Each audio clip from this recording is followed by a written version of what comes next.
Good morning, good afternoon, good evening. Welcome to another exciting webinar of CIRDAP Knowledge Series 2026. So we are going to have with us Dr. R.K. Tripathi, sir, Coordinator, Program and Partnership, AEPSA, Director Technical, National Seed Association of India. Thank you for accepting our speaker in this webinar. So now I'm requesting DJ of CIRDAP, Dr. P. Chandrasekhara sir, to formally commence this webinar. Sir, over to you. Thank you, Horain. Good morning to everyone. In some places, it is good afternoon and good evening. I'm very happy to see the participants from many member countries, starting from Fiji, and only I'm seeing now, but many countries, all the South Asian countries especially, are attending today's program. Heartily, I would like to welcome everyone to this webinar, CIRDAP webinar series. I'm also recognizing the presence of stalwarts in the field of agricultural extension. My colleagues are here. Many prominent people are sitting here. Dr. Sadamate, Dr. Manas Adhikari, and many more are present here. Welcome to you all people to this webinar. It is my privilege to welcome today's honorable speaker, Dr. R.K. Tripathi, former Director IT from Ministry of Agriculture and Farmers Welfare, Government of India, and my dear colleague during my working period, my association during I manage and working with Ministry in the field of agricultural extension management.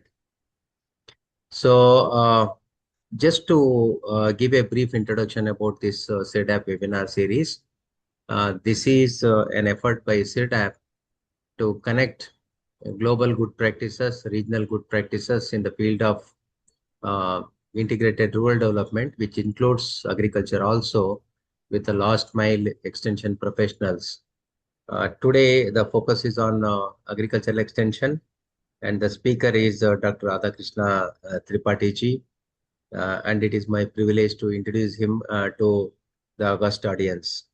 Dr. Radhakrishna Tripathi served, in Government of India in various capacities, nearly for 4 decades, especially in the field of agricultural extension, agri-entrepreneurship development, seed sector, and also information and communication technology in agriculture and warehouse management. So this is another important sector which is served nearly for 4 decades. Out of this, around 25 years, he directly associated with the Ministry of Agriculture and Farmers Welfare. And he played very important role, especially identifying critical areas, developing policies, programs, operationalization of programs in a big country called India, and monitoring implementation in coordination with all the players, and evaluation, getting the feedback, and ultimately seeing the benefits in the hands of the farmers. So this is what important activities carried out by Dr. Tripathi. And during his service period, he worked with very reputed organizations other than Ministry of Agriculture and Farmers Welfare, like National Seed Corporation, Central Warehouse Corporation, and Warehouse Development and Regulatory Authority. So these are all some of. Now he is very actively associated with the private sector, but most important is today he is representing agricultural extension platform for South Asia, AEPSA. This is a platform developed to create a platform where good practices are exchanged in the field of agricultural extension management between South Asian countries. Today, his talk is also going to highlight the same thing. And today's topic is agricultural extension, impactful innovations in South Asia and cross-learning possibilities. With this brief introduction, heartily welcome Dr. Tripathi ji, to deliver his talk. We are eager to listen to you. Thank you. Thank you, Dr. Chandrasekhar. First, it was nice to see you here, CIRDAP platform. And really, we have been associated, and I had a lot of learning from you also, your zeal and, keenness to go for advancement of extension. And certainly that's what has brought me also with this agricultural extension platform for South Asia.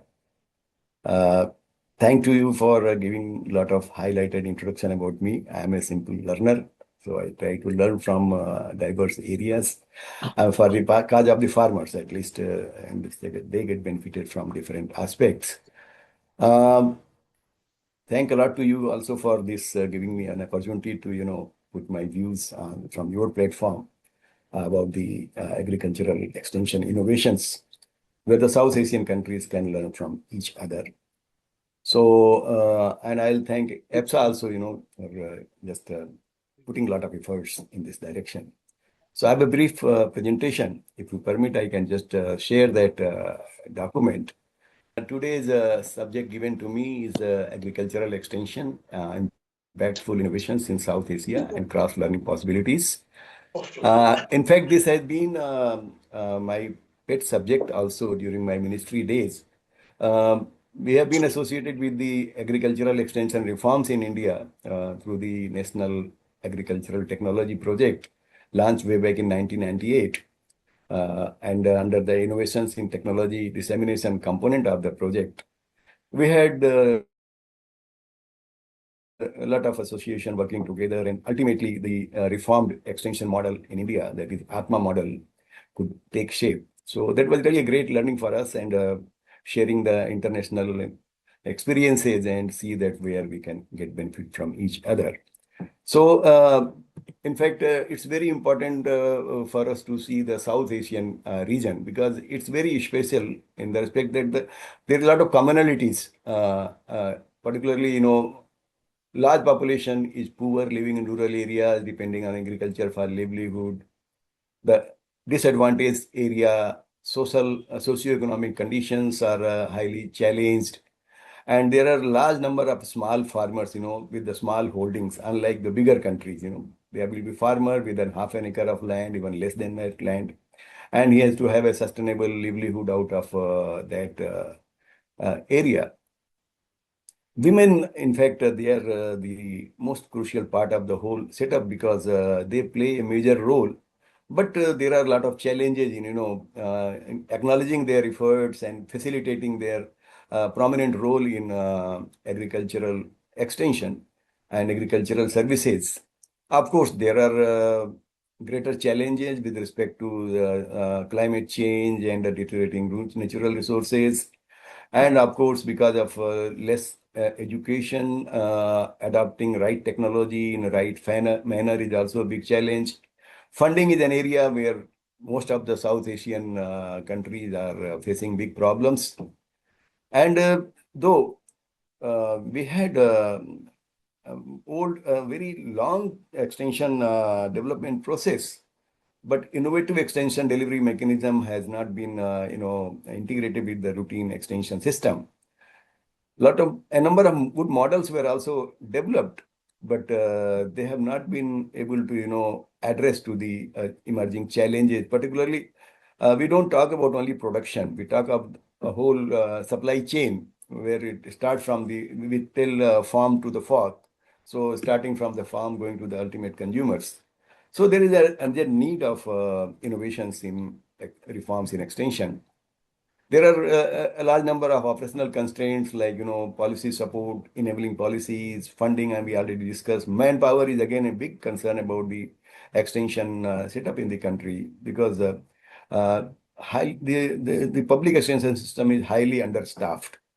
And then the question is there of convergence. So those issues are also plaguing badly. Then there is a need of, RE linkages, and not only RE linkages, but linkages with various other activity, like even marketing linkages, farmer linkages. And then The conditions, farm size, we discussed already. Then adequate extension coverage, especially in the allied sectors. We are largely focusing on the crops, but allied sectors have been slightly marginalized.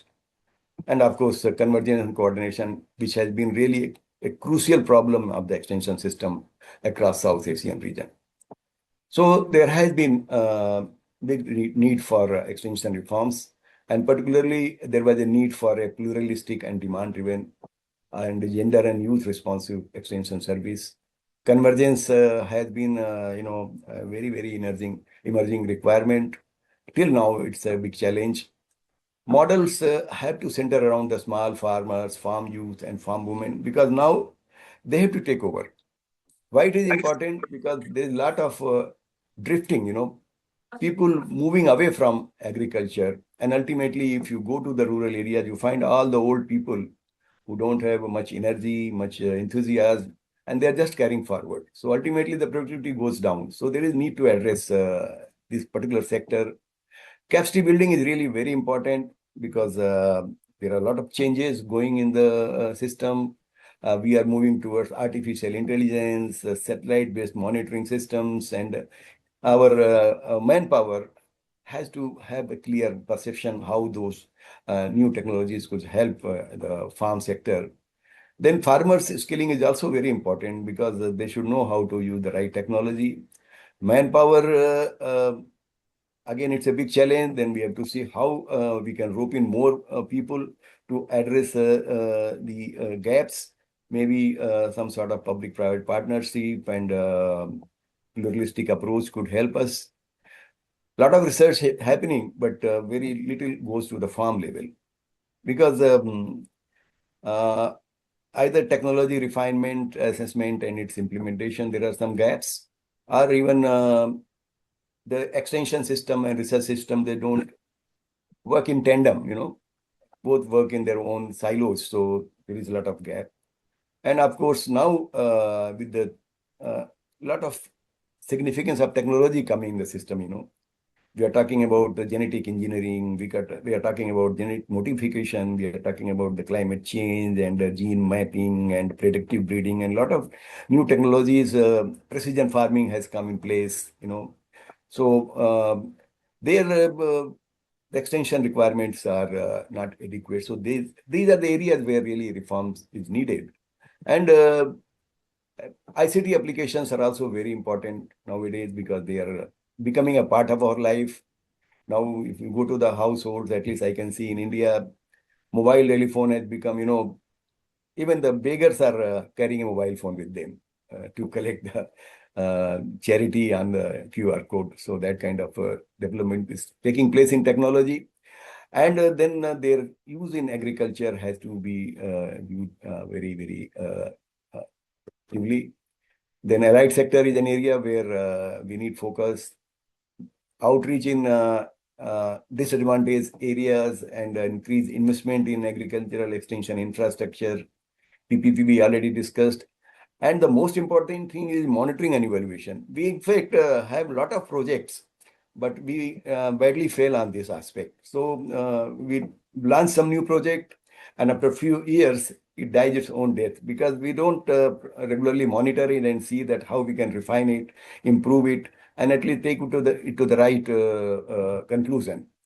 So, and the South Indian countries, Asian countries have been, doing a lot of good work in this area, and each country has had a lot of good experiences. So there was a need for capturing the country experiences, for strategic advantages, so that we don't waste our time again going the whole way in experimenting and doing the work. So the question is that why this agricultural extension platform for South Asia was thought of. Not that we have just started thinking about this, but we had a lot of discussions held in the past. Extension dialogues held in Nepal in 2018 when we talked about the procedure for doubling, system for doubling the farmers' income and role of extension in this.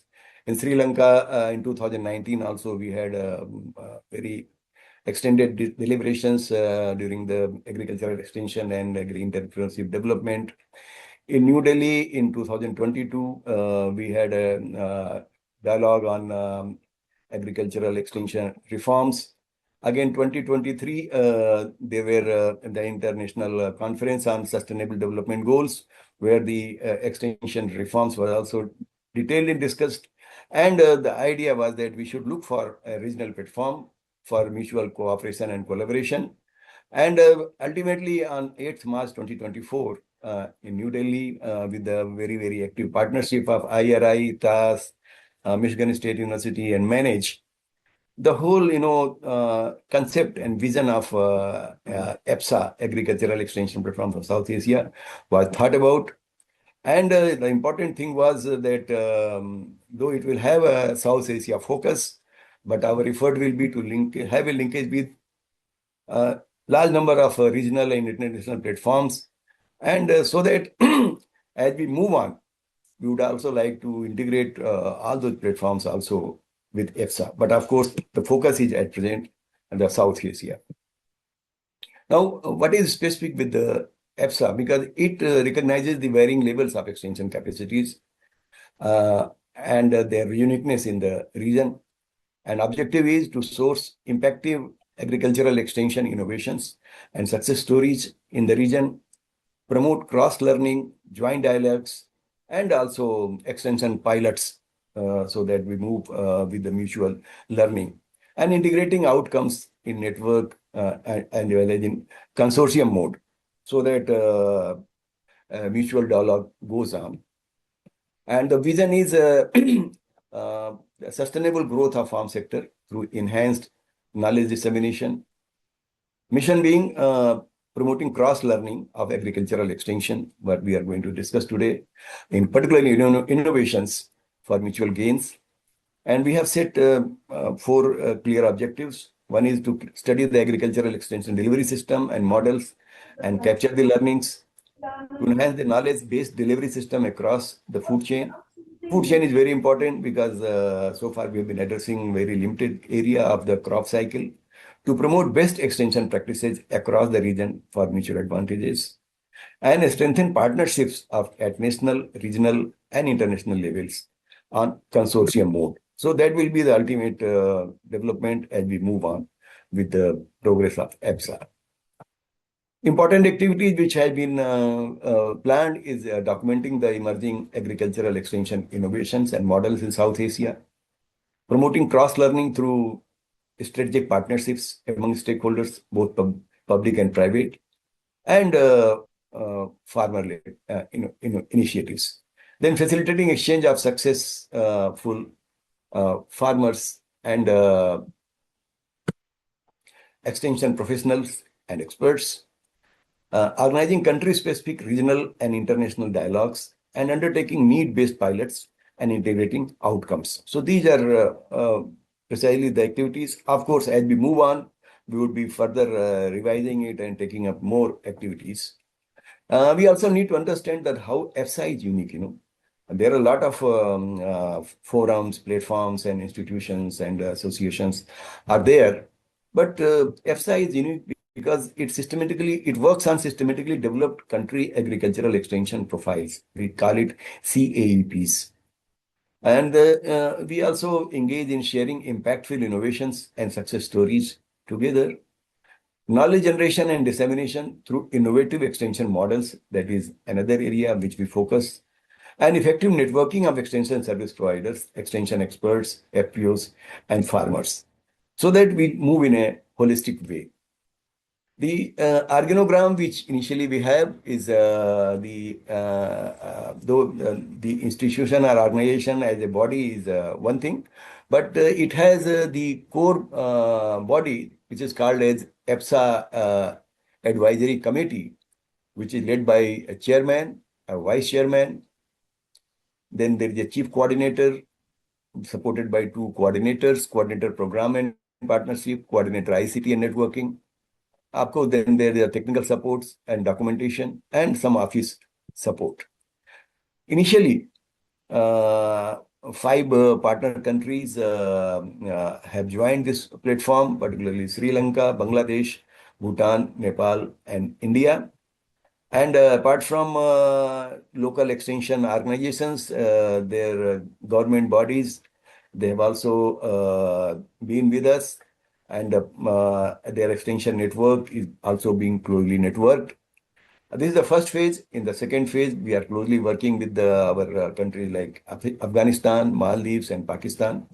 And we have already working on the country agricultural extension profiles. And when we move forward, we will add them also. This is the existing AEPSA Advisory Committee, which is chaired by Dr. R.S. Paroda, who is also the chairman of TAS, Trust for Advancement in Agricultural Extension Services. And then the vice chair is Dr. Rajbir Singh, who is DDG Agricultural Extension. Other members include Dr. Karim Maridia, Dr. Chandrasekhara sir himself is there, Dr. Ravin Paderia, who is Joint Director Extension of IARI, Dr. Hamidur Rahman sir is there, who is President of BAEN, Dr. WDRA Karkiji, Chairman NFAC, then Dr. Chandana Jayavardhan sir. Mr. P.B. Rai sir is also closely associated, and his confirmation of his formal association with the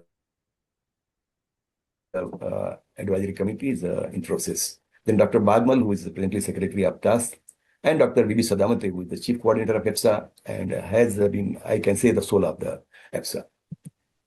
We have already brought out very detailed brochures for the information of extension fraternity, and being extensively shared with the people, so that we just come to know about this and join the platform in a big way.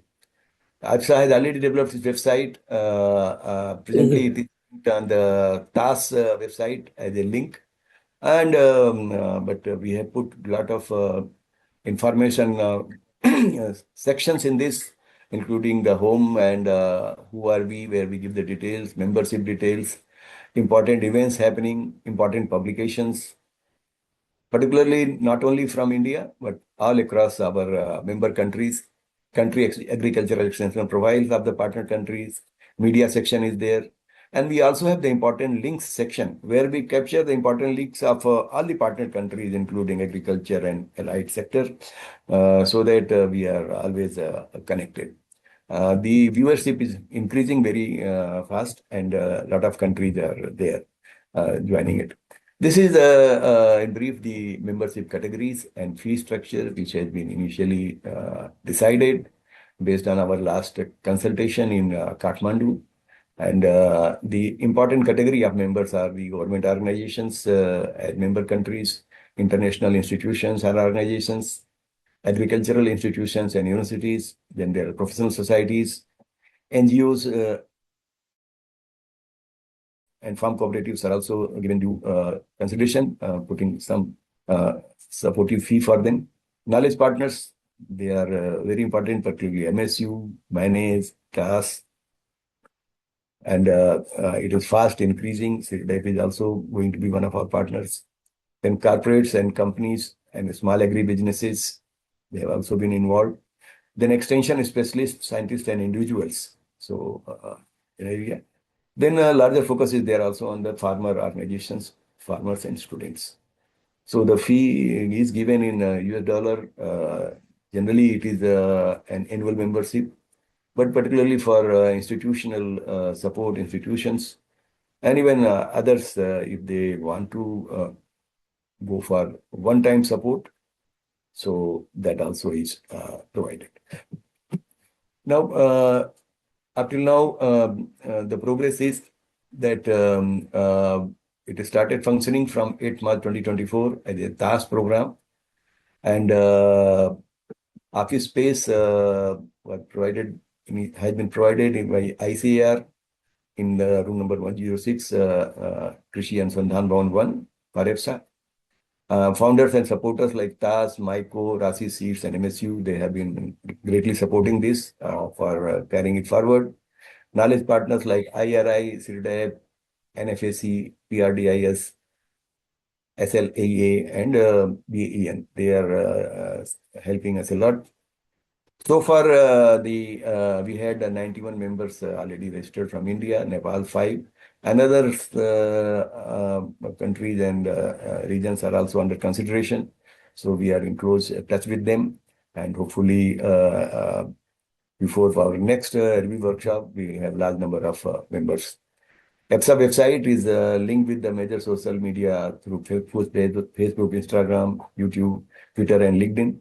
Total visitor count is 688, covering India and 23 other countries. AEPSA Advisory Committee meeting was held in 5th September 2024 and 13th December 2025 in hybrid mode. We are planning to hold the third advisory committee meeting in early June. First stakeholders consultation meeting was held in Kathmandu in 6th and 7th June 2025. And next one is proposed in Bhutan on July 2026. So preparations are on. Country agricultural extension profile for phase 1 countries has already been developed and circulated, and we are all working on this. For phase 2 countries like Afghanistan, Maldives, and Pakistan, AEPSA Secretariat has already prepared the draft CAEPs in consultation with specialized institutions, and it is being shared with the partner countries for going through this and undertaking further improvement wherever needed. In the last stakeholders meeting in Kathmandu on 6-7 June 2025, we had very good participation. Over 200 participants attended, and particularly our all the partner countries' participation was there. And we thoroughly discussed different aspects of AEPSA and how to make it sustainable and grow forward, helping the South Asian partners. And we then also, with the joint signature of all the major stakeholders, we made these 5 resolutions. One was the sourcing available information on extension innovations and reforms in South Asia, and exploring class learning possibilities through success stories and innovative initiatives, and then exploring the linkages options within the South Asia region and with other regional international networks and some other similar programs. So expanding the reach of AEPSA, then capacity building and networking of AEPSA partners and stakeholders. This was again a very important area where we are working. Strengthening functional capacities of AEPSA through membership, knowledge partnerships, and funding support. So here, in fact, we all have to come forward, and we have been really working very hard. And the country resource persons, government representatives, and AEPSA members, they all agreed to build an effective and sustainable regional initiatives called as AEPSA. So this was a joint resolution, and we are very seriously working on these resolutions. The important thing is, core of our AEPSA initiatives is the country agricultural extension profile, CA. We call it a CAEP in the brief. And the CAEP is a systematically developed country extension portfolio and covers all the basic aspects of the agricultural extension, which will give you a complete view of the current status of agricultural extension in the country, including basic details of farming, agricultural extension inventory, schemes and programs, farm research setup and their backup to extension models in operation, both in public and private, extension for farm women and farm youth, that there is a major section, media support in agricultural extension. ICT applications are also given a major place in this CAEP, and then listing of innovations and success stories and a scope for cross-learning. Lessons, and then lessons for future extension interventions and collaboration. So these are the areas where a lot of stress. That what are the important cross-learning opportunities? So these were the cross-learning opportunities which emerged from the country agricultural extension profiles, particularly the innovative extension models in operation, training and capacity building arrangements of the level, research extension linkages, private sector and NGO backup, convergence and coordination, extension in allied sectors, and of course, now extension in high-tech specialty agriculture, processing and value addition and export-oriented agriculture. This was also a very important area where we found that it will be quite helpful for the South Indian partners. Then block and cluster level extension delivery, extension for farm women and farm youth, And then extension for disadvantaged areas and groups. Again, because South Asian region is full of such areas which have been so far not been given due consideration. Then farmer empowerment. It was very important area. So we have been focusing on the cross-learning opportunities in these areas. And so far what we have worked on this based on the country agricultural extension profiles, cross-learning possibilities matrix was developed wherein each country's resource person was requested to identify the impactful innovations and success stories and propose possibility that other partner countries could be worked upon. Then Indian impact innovations were listed as illustration during Kathmandu conference. Another partner country were requested to list their priority innovations. So from other partner countries will certainly facilitate, to identifying the area of partnerships, collaboration, and innovative pilots with due support from various national and international and regional organizations. So as I told you, the cross-learning possibilities matrix for India was mapped in Nepal proceedings, which was shared with all the members.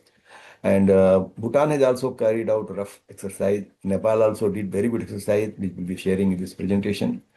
And other partner countries, it's going on. So with this background, we'll have a look at the important extension innovations in the partner countries. So particularly if you look at Bangladesh, so the major innovations involved the women-led group extension. This was great success there.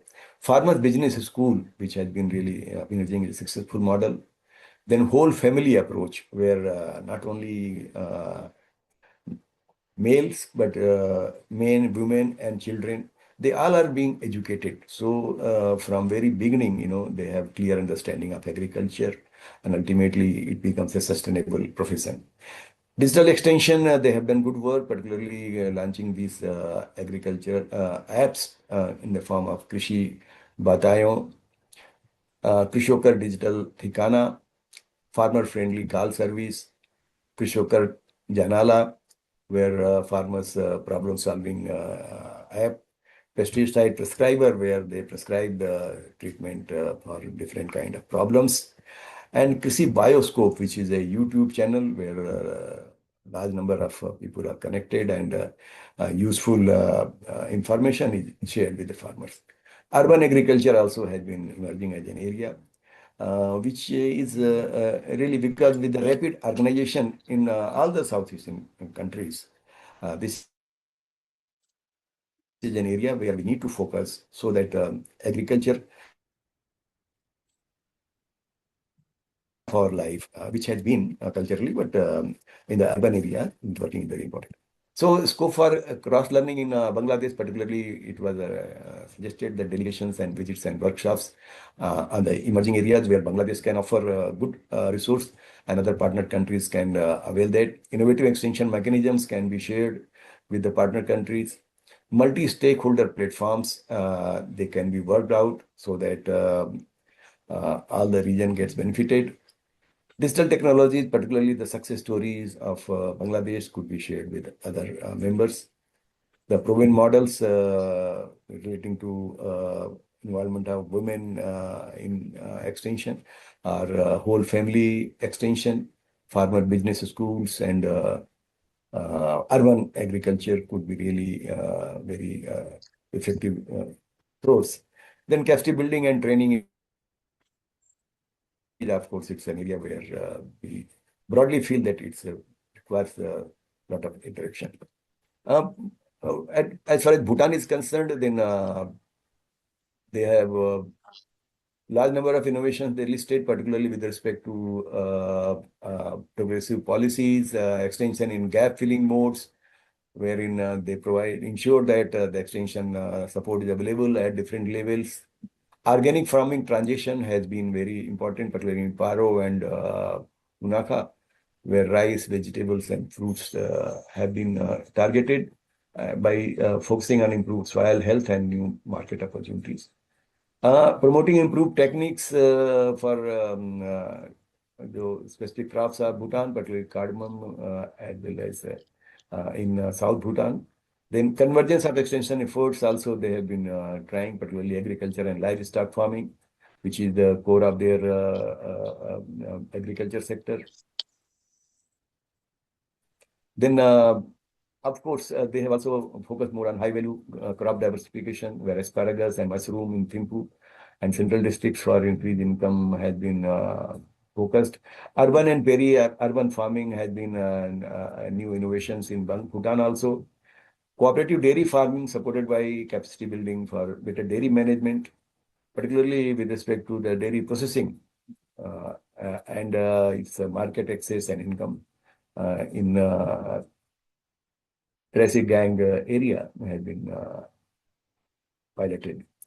Then public-private partnership is an area where Mountain Hazelnut Ventures, they have been quite successful. Then integration of ICT and extension service, they have also launched mobile apps and online forums to disseminate information on pest management, market prices, and best practices amongst the communities.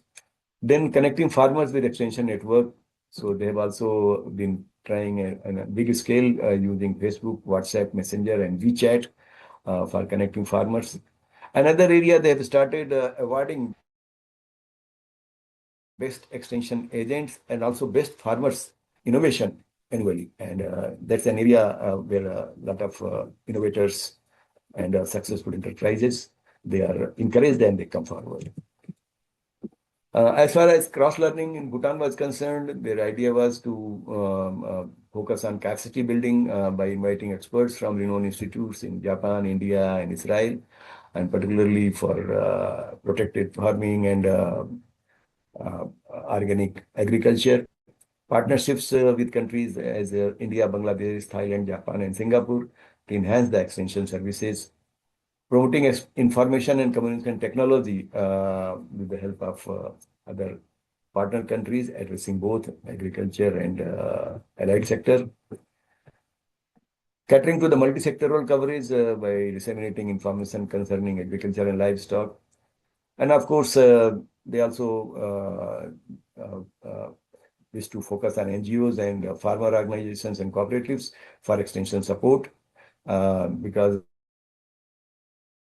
largely the extension has been public sector driven. So this is an area where we need to rope in more partners for achieving a pluralistic extension situation. The extension innovations in India were also captured and the important areas, particularly with respect to the public sector, in new institutional arrangements in public sector for extension delivery, focusing on pluralistic extension approaches like ATMA model, and well-developed training and capacity building arrangements and various labels they have been existing.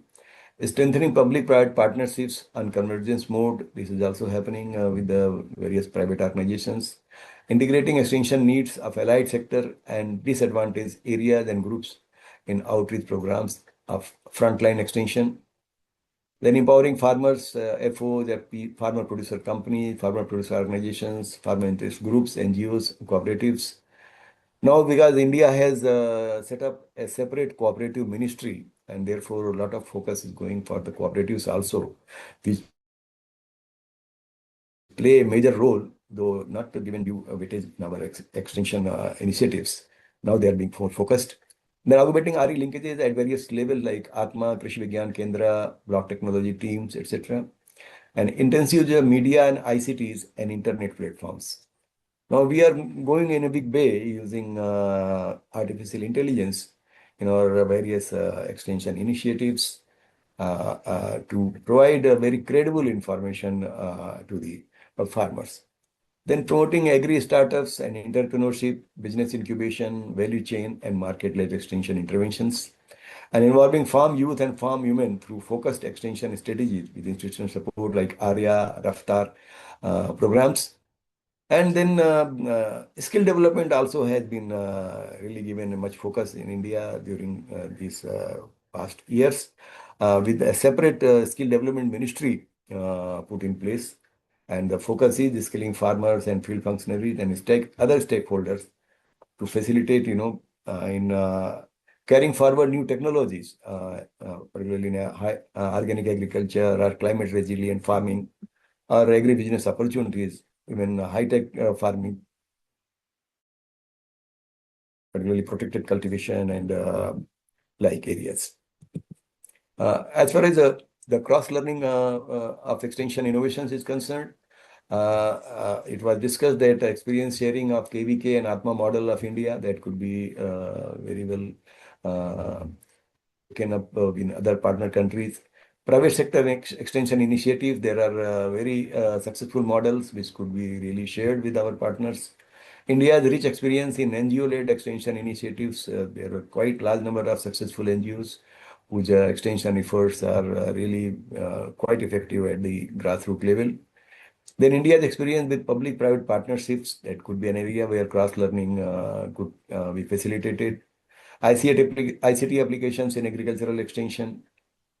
And then this climate resilient agriculture, because India has a large, it's like NICRA, National Institute of Climate Resilient Agriculture, where a lot of research and focus is being given to this area. Extension experiences of working with disadvantaged areas, groups and communities. Because India is also in large number of areas which are remote areas, disadvantaged areas where it is difficult to reach. But now we are trying to address their issues and bring out good models. Extension strategies, particularly experience on commercial crops and exports. Extension for animal husbandry and dairying, small ruminants and poultry services sectors. This is an area where a lot of focus is required and we are working on this. Then academic and research outputs to strengthen policy advocacy. Policy advocacy is very important because unless supportive policies are in place, the efforts of the diverse groups may not result into very, very futuristic benefits. Nepal did very good work, and in fact, their innovative models included establishment of Agri Product Marketing Bureau in Nepal to facilitate linkage between farmers and traders. Agriculture ambulance aiding farmers through a crisis like COVID-19. So that was a very successful initiative taken by them. Then they have also brought out agriculture and livestock business plans, how this can be carried forward as a very sustainable business. So sourcing local food and rooftop gardening and farming by women. So this is a way when promoting urban agriculture as well as encouraging women in agriculture. Then they have a program like Prime Minister Agriculture Modernization Project, which has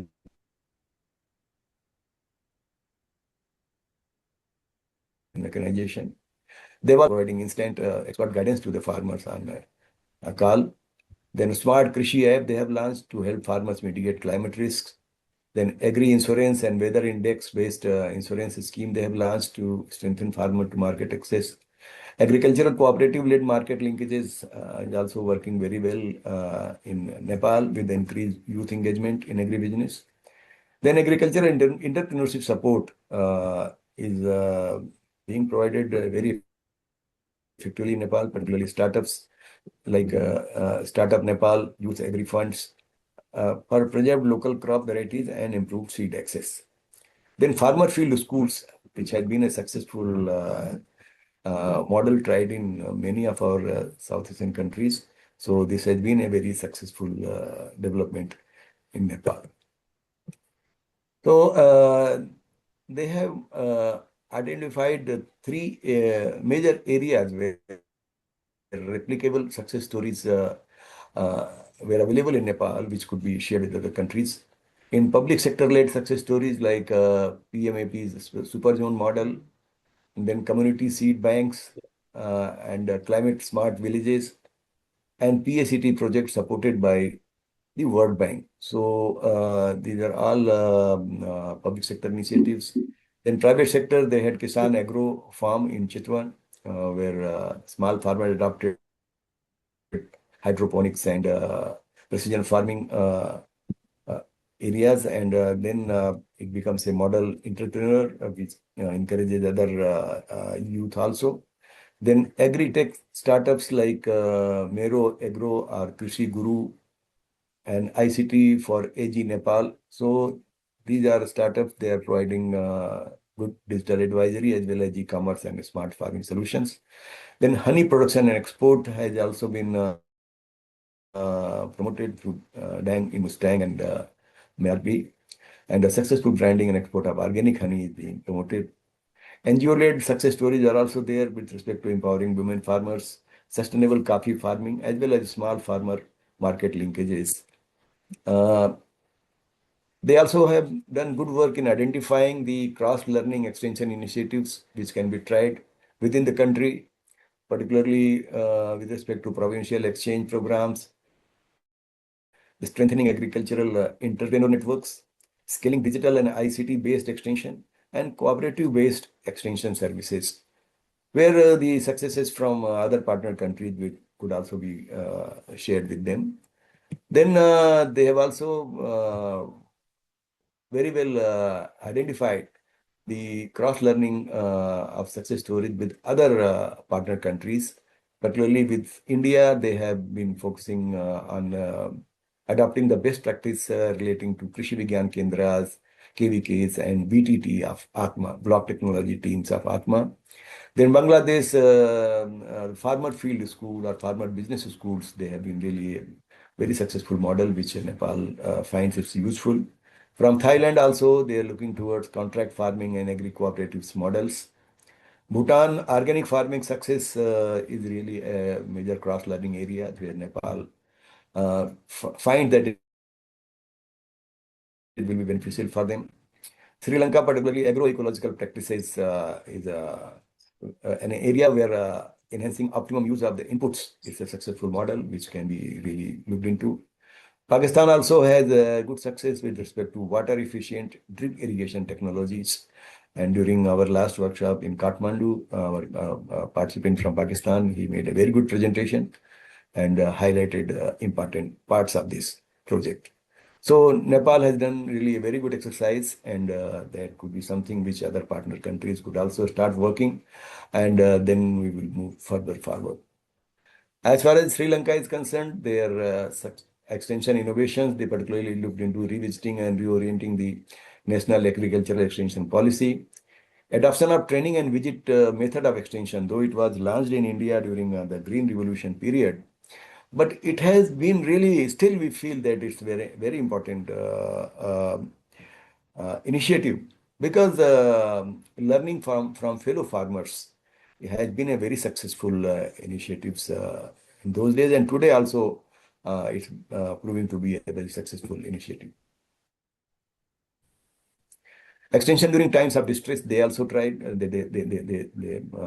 COVID-19, extension served very well society.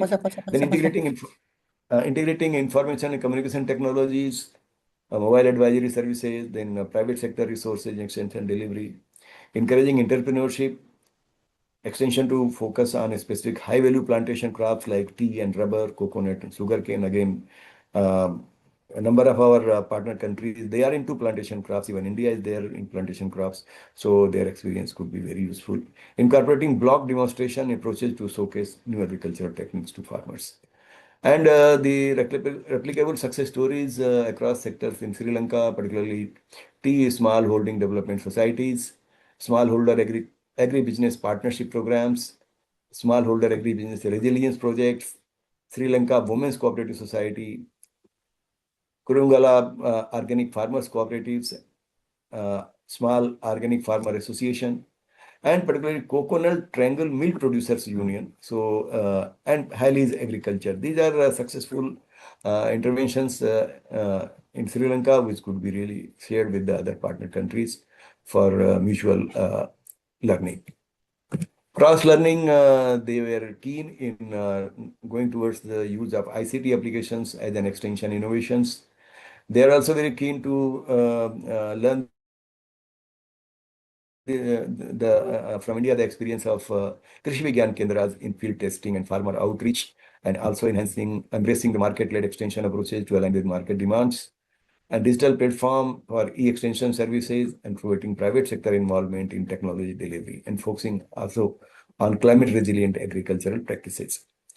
They also were keen to benefit from the experience of agricultural extension innovations of United States, including the new technologies for agricultural extension programs, NTAE, and the cooperative extension systems implemented there. So these were some of the cross-learning suggestions from Sri Lanka.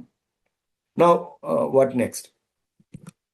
So from AEPSA, we have launched international collaborative programs between South Asian and African countries through lead GIR institutes, particularly ICRISET Center of Excellence for South-South Cooperation in Agriculture. We have submitted a concept note to ISCA for innovative extension collaboration for promoting digital agricultural extension, jointly planned operated by ISCA and AEPSA in India, Kenya, and Malawi. So this is already under review, and we will be associating our partner countries like Bangladesh, Nepal, and Sri Lanka also as a partner in this program. Bhutan will also be considered after getting their consent. Similarly, we have submitted a research proposal on innovations in training and capacity building in plantation crops in collaboration with Indian Institute of Plantation Management, Bangalore, and Peradeniya University, Sri Lanka. So it is under consideration at CIRDAP for pool funding. So let us see. We hope that Dr. Chandrasekhar's team will be kind enough to support us in this. We are also working on a Canadian government's local initiative support program, particularly in Bhutan, Nepal, India. So AEPSA will be certainly working with them. We have also closely working for HRD and capacity building initiatives, wherein we organize paid training courses in crucial areas in partnership with the lead national and international institutions which are engaged in the specific areas. So to start with, we have identified 7 core areas in the last advisory committee meeting, particularly sourcing of extension innovations and success stories promoted by public and private sector organizations and possibilities for cross-learning, piloting digital extension service at the cutting edge level and development of institutional mechanism for scaling, emerging extension innovations in husbandry, dairy, poultry, and fisheries sectors, organizing FOs for partnership and enhancing their capacities in farmer-led extension services, regenerative agriculture, and learning from case studies, and reorienting extension strategies for addressing climate change adjustments. So these are 7 core areas we have identified, and certainly we work on this, and we can add more areas also. Now, what is the way forward? So one is that registration of AEPSA as a society, opening bank account, and FCRA clearance. So already registration of AEPSA as society is already in process, and we hope very soon we will get a registration. Then strengthening of office infrastructure, we already got office space, so we are just strengthening it. Membership drive has to be picked up in big way in partner countries. So we hopeful, optimistic that in coming days we'll have a large number of members. Funding support is also very important for very new institutions like AEPSA. So we are in close touch with government organizations, NGOs, corporate, international donors, as well as CGIR system. And we are getting encouraging response. So hope we will be able to make it a sustainable institution. Promoting linkages and partnership with regional and global extension networks, NGOs, banking institutions, corporates. Particularly there, India, we have the corporates have to share a portion of their profit as a corporate social responsibility. So we are trying to rope in the CSR area with this extension. Partnership with regional institutions, we are just moving in this direction. Follow up on the collaborative project submitted to CIRDAP as well as KRISNA. So when these come, then we will be moving aggressively on this subject. Then follow up on the cross-learning possibilities matrix and identify the important areas for innovative pilots. So India and Nepal, they have done already, and Bhutan also started. So we are looking forward to other partner countries so that we move on with the focused areas. Then website is being regularly updated. We have requested our partner countries also to go share the important developments and documents, and we are getting from them, which is regularly being updated in the portal. Initiative efforts on training and capacity building of AEPSA core and CRPs. So we have identified the areas, 7 areas, and we're working closely on this. So our next annual review is scheduled in June, July 2026, wherein we will again review the whole progress and come out with visionary suggestions, which will further strengthen the AEPSA. And just to sum up, AEPSA is sharply focused on sourcing the impactful extension innovations across the production systems. So this is a very, very targeted approach. Then again, we are also concentrating on scaling up innovations and cross-learning thereof through pilots, through national and international funding, which is on board. We have named institutions like ISCA and CIRDAP, and we are in constant touch with many other organizations, and we'll come forward with new projects. We also proposing to collaborate with regional and global platforms for increased visibility. Collaboration with CIRDAP is a priority, so we'll be actively working together. And particularly the kind of support we have received from CIRDAP, we are really thankful to them. And it will matter a lot for the inter-country exchange and dialogues. Now, enabled EFSA CIRDAP linkages will also enhance the performance of extension innovations, impacting extension delivery in general. And the rural development sector will also be quite benefited with these project areas which we have been working on. So in the end, I'm really thankful to CIRDAP, thank His Excellency DG CIRDAP, and also I am thankful to Chair EFSA Advisory Committee for giving a lot of encouragement and support to EFSA, and particularly I can especially thank Dr. Paroda with his patronage. The EFSA had moved up to this level, and certainly I'm very sure that in coming days it will be achieving more and more milestones. Once again, thank you all for your patient listening, and if you have any questions, it will be a pleasure to answer. Thank you so much. Thank you so much, sir. Before the concluding remark from our Honorable Director General of CIRDAP, we will opening this interactive session. Kumar Mishra. Yes, sir. From India. If one goes for commercial or economically profitable crops, how can we take care of biodiversity and ability of nature to replenish its fertility naturally? What about imbalance caused in environmental sustainability in the long run? Once the soil riches are drained out, should we not look for self-sustaining models of cropping pattern which keeps soil's nutrients intact for posterity? I think question is very good, and it in fact relates to I think resource conservation, and I can tell Dr. Mishra that we have a lot of resource conserving technologies which are being promoted through our extension platforms. Particularly, we had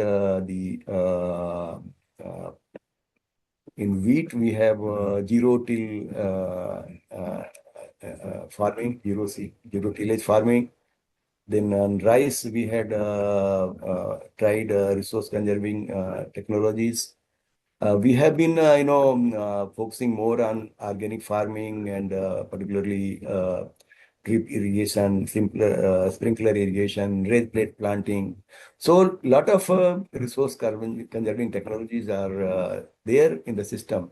And through our extension system, certainly we need to encourage. Second thing is that, of course, the farmers' education in this area, that how they can use the inputs in a very, very judicious manner, so that they get the benefit from those inputs and also save the our natural resources like soil, water, and climate unaffected by any side effects. Thank you, sir. Another question was from Mr. Saiduddin Akbar, and we'll be happy to hear about adoption of good agricultural practices by smallholder farmers, and also scope of integration of traceability to ensure food safety in the South Asian and CIRDAP member countries. Role of AEPSA or CIRDAP can play in these areas. BID Foundation is looking for solutions and explore partnerships. It's a really very good question, and I can just share my own experience with the active, support of new technologies, like blockchain technology, artificial intelligence. Now, India has brought out a very, very effective traceability platform for seeds, I can tell you, and it is called as Sathi. We call it Sathi portal, and it is helpful for the farmers. So we are integrating all the stakeholders engaged in the seed supply chain, so that we provide a QR code on the seed packet, and the farmer just scanning the QR code can come to know that what is the whole history of that seed, in which soil, where it was grown, which is the farmer, from which area it was grown, when it was processed, when it was tested, what was the test reports, and everything will be available on just scanning of a QR code. Second thing, we are also trying to integrate the good agricultural practices with the seed packets. So just, and you get the recommended package of practices, good package of practices for the area, from where the farmer belongs. So certainly EPSA will be able to, coordinate with the partner countries, and will request the government of India also to, organize some kind of interaction, a regional workshop on traceability, and which will be helpful for all of us. It will be a good suggestion, and we will certainly, I think Dr. Sadamta sir is here, and he can also join me in assuring that we will work on this, because it's a really very important area. Then we have Mr. KL Chaudhary from Nepal. So he says, what indicators are used to measure farmer empowerment, and how can we better include disadvantaged and remote communities?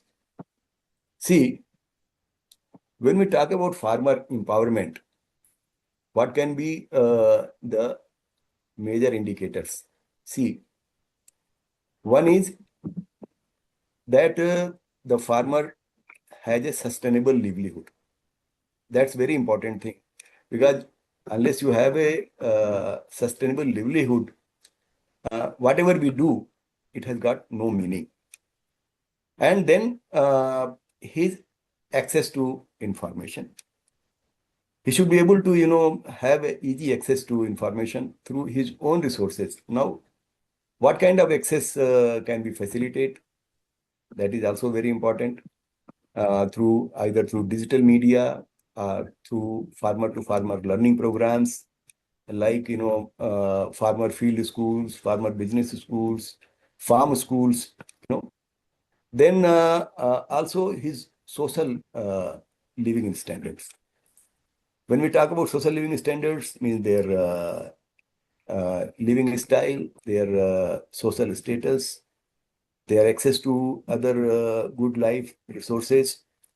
So these all put together, we can still precise on the 1, 2, 3, 4 indicators. But broadly, these are the areas where the farmer empowerment really reflects.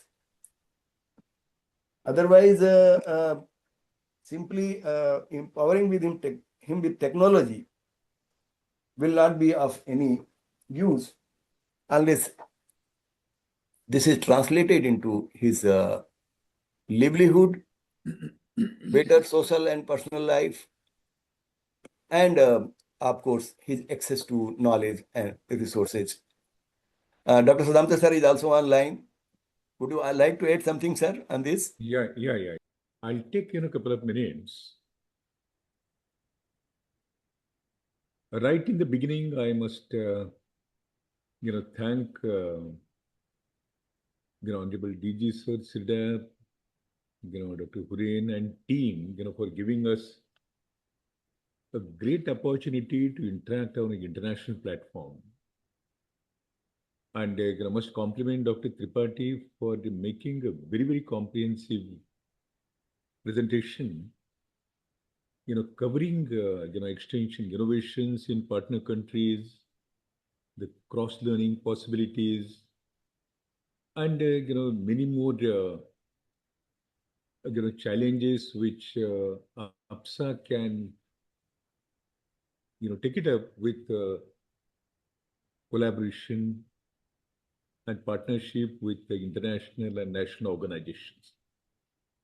And having said that, I must, very humbly appreciate the presence of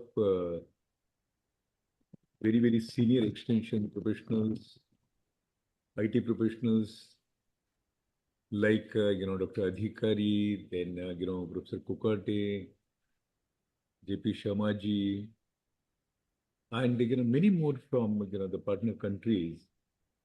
I especially note, presence of Dr. Moni, who is ICT expert of international repute.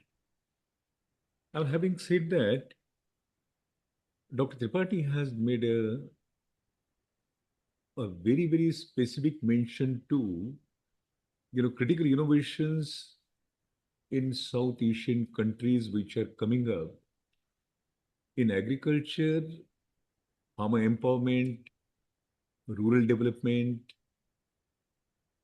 linkages, convergence and coordination, so on and so forth. But basically, the intent of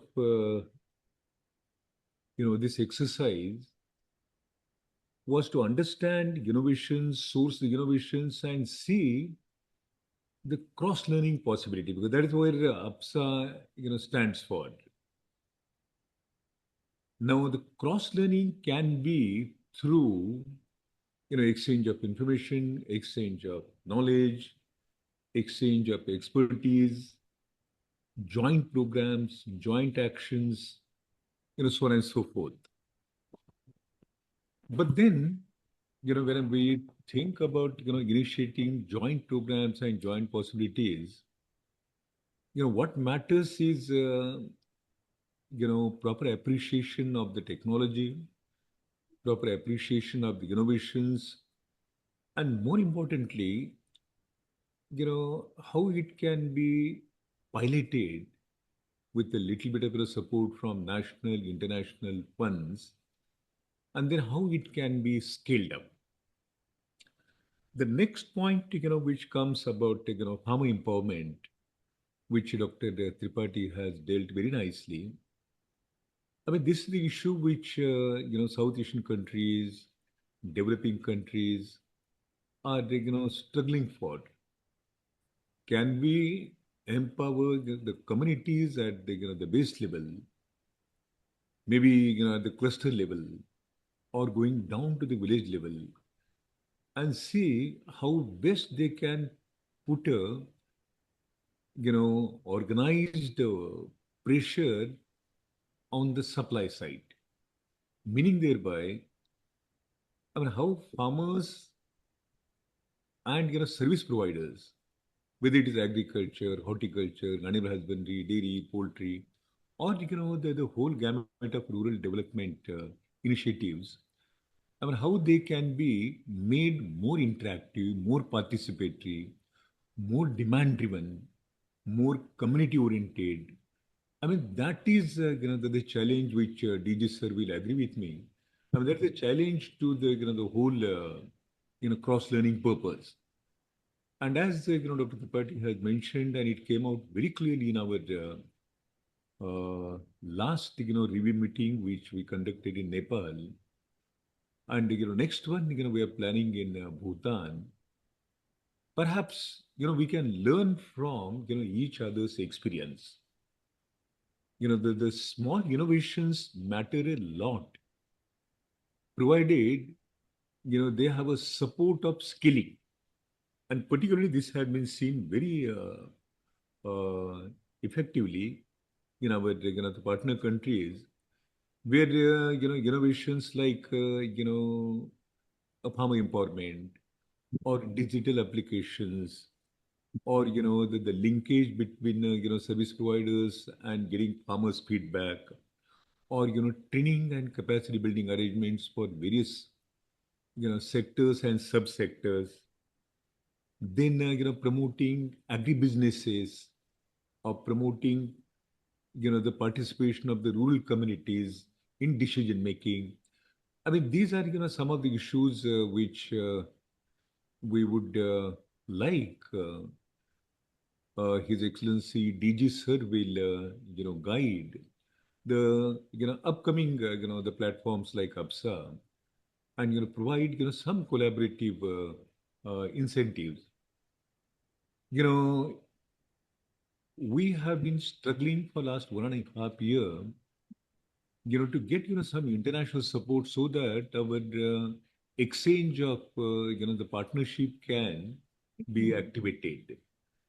And I'm very happy Dr. Tripathi has mentioned that ICRISAT, then CIRDAP, then some the international platforms which are active in these neighboring countries are coming forward to join hands with AEPSA, and making these innovations a little scalable, a little visible, and making them impactful to address the problems of agriculture in specific, and rural development in general.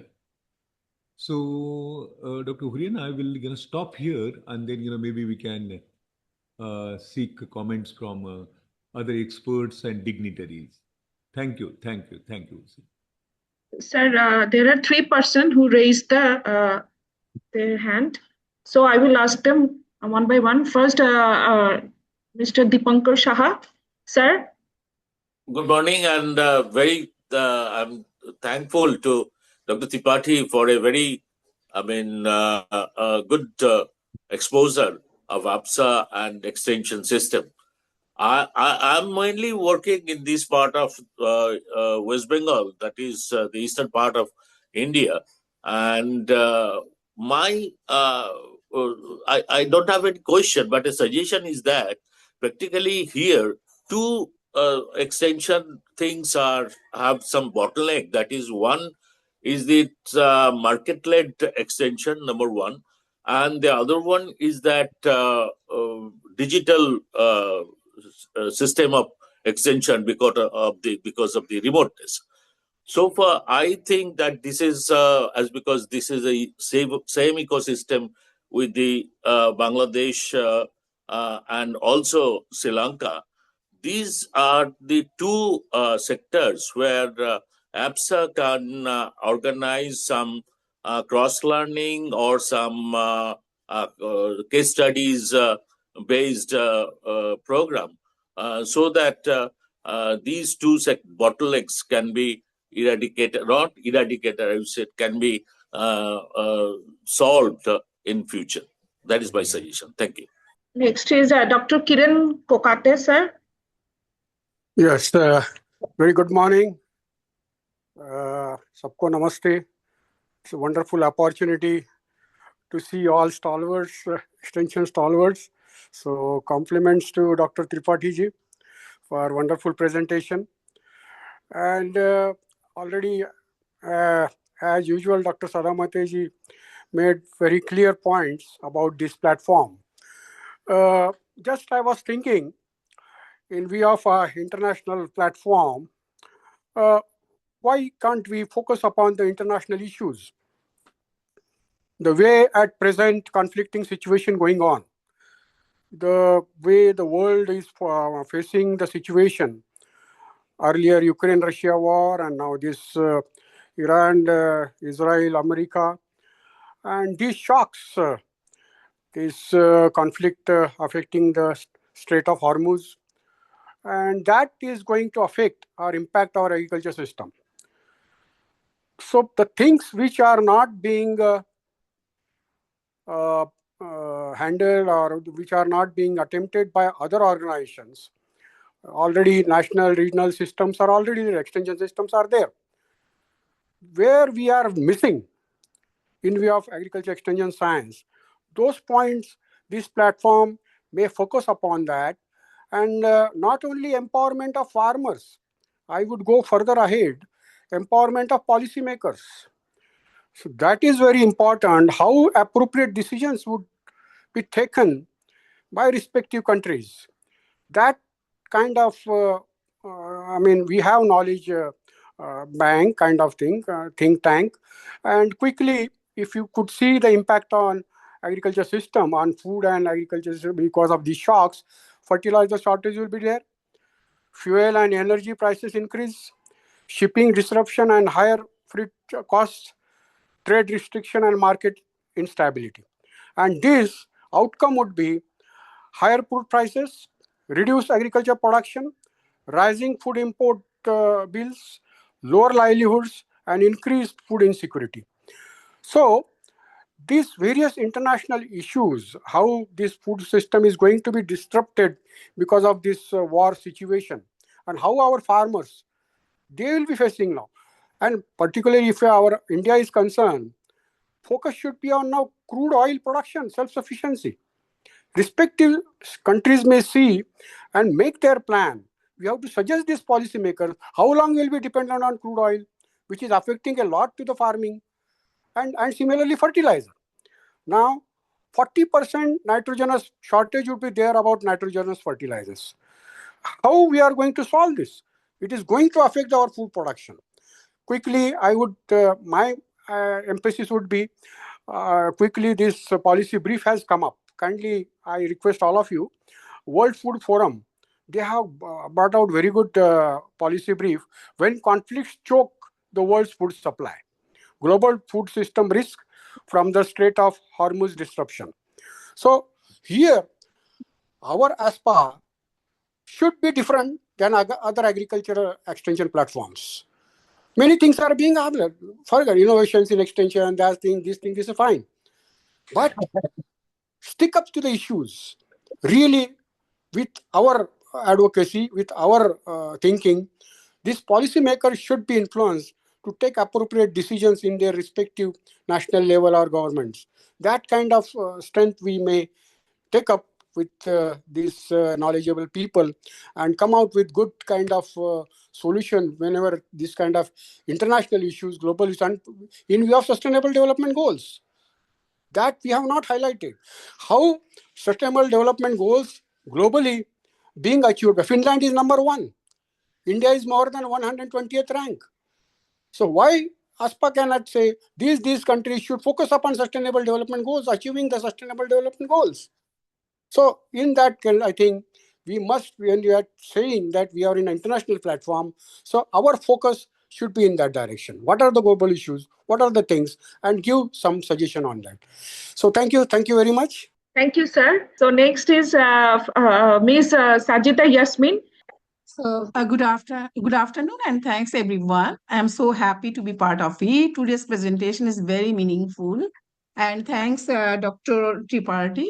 So actually, my question is very directly. I'm going to ask the question. You have mentioned in your presentation the whole family approach and women inclusion in across the total production system. And but this is our expectation But in reality, if I mention in Bangladesh, it is lagging behind. Women are not fully included in the whole production system. And women have to access the technology, women have to access the smart Krishi apps. So it depends some sort of skill set and some sort of knowledge. So my question is how whole family approach can be beneficial or is helping for women to include in the whole production system. From your experience, if you can mention, then we can think that how we can apply such types of whole family approach in our country, in our system. Thank you. I personally feel that involving the whole family will help in two ways. One is that everyone in the family is impacted in one way or the other. Now, particularly if I see India, a lot of drifting is there, migration is there, youth leaving farming, migrating to the cities. And ultimately, the productivity of farm is impacted because in the villages, you find only old people who don't have that energy and all those things. So one, if you involve the whole family, educate the whole family about agriculture, so at least sustainability will be emerging. Even the young child who is at home will understand that how farming is going to be helpful to them and how he can take up farming as a livelihood option, as a business option. That is one. Secondly, specific to the women, yes, it depends on, what extent women are being involved in farming. As far as my experience in India is concerned, yes, we have a lot of areas, particularly in our hilly areas, northeastern areas, in our southern belts, where women play a prominent role in agriculture. So we have been focusing on gender-friendly tools and technologies. So again, this is very important because there should be now women have a different metabolism, physiology, and functioning. So at least the tools and technologies suited to them would also be developed. Secondly, a lot of household processing is done. So how those women can be involved in that and how the tools friendly for the women. I think the most important part is there should be a gender-friendly tools and technologies. And of course, there has to be some policy, national policy also, wherein we provide the power to the women, equal status to the women in the whole economic cycle. Like India, we have done a lot of legal reforms where the sons and daughters both have equal rights in the family ancestry. So a lot of things can be done in this, but these are some of the key observations which I thought I will share. Thank you so much. Thank you, sir. Thank you. Thank you, ma'am. We are taking the very last question from Mr. Aftab Alam. You can unmute your audio and ask the questions or comments. Okay, thank you. Thank you. Thank you very much, madam. And thank you very much, Tripathi ji, for an excellent presentation. My question is about, and I'm really sorry I missed a large part because I was busy somewhere else. My question is that climate change impacts are very common in South Asia. And one of the manifestation is floods.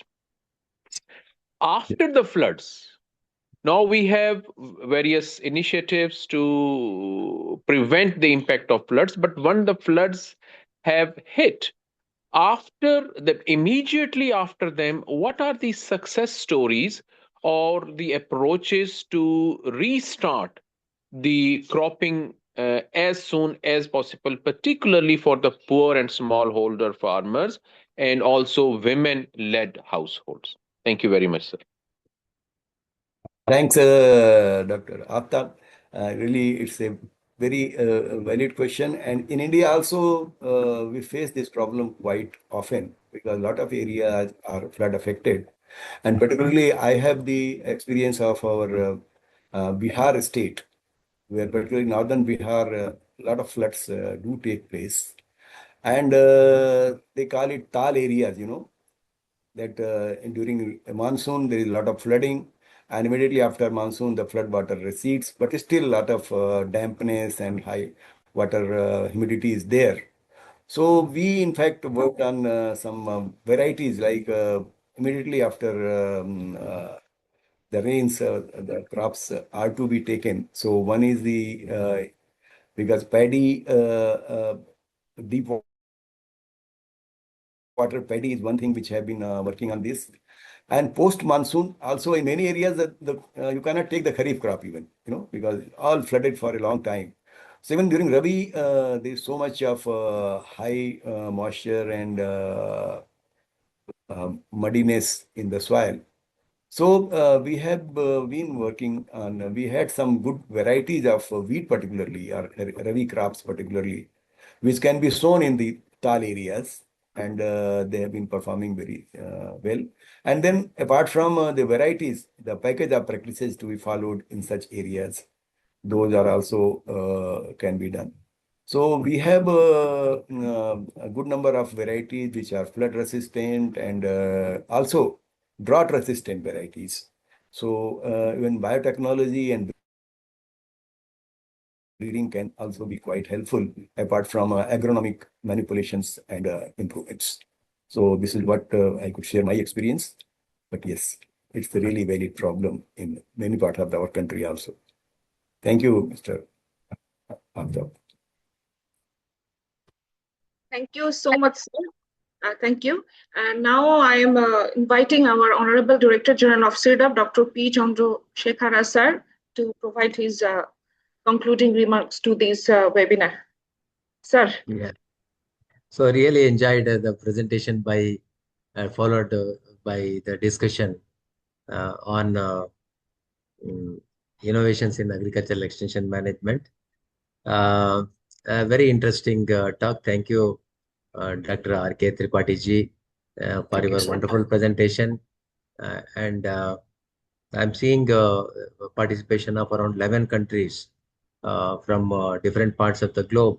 So this is a very good, platform. I'm very happy to see the participation from a good number of countries. So basically, I'm really impressed by one of the statement made by Dr. Kiran Kokate that who should be our target segment. One is policymakers, the people who decide the policy of the country. I think AEPSA should target them because they have to absorb, internalize, and start implementing the programs, innovations, which we are trying to identify. And second, maybe target group is big private sector, agribusiness companies and NGOs, big ones who play important role in the development of agriculture. And the third one is not to miss big farmers producers organizations or cooperatives. For large number of our Indian colleagues, friends are there. Very recently, one of the biggest dairy producers cooperative, Amul, crossed a turnover of 1 lakh crore rupees. So, majority of the agribusiness companies are not attaining that scale. But a farmer producer, a cooperative, crossed this, turnover. That is one indication of changing things which are, coming in the future. So, basically, our target should be the policymakers, big private sectors covering agribusiness companies and NGOs, and cooperatives and farmers producers organization.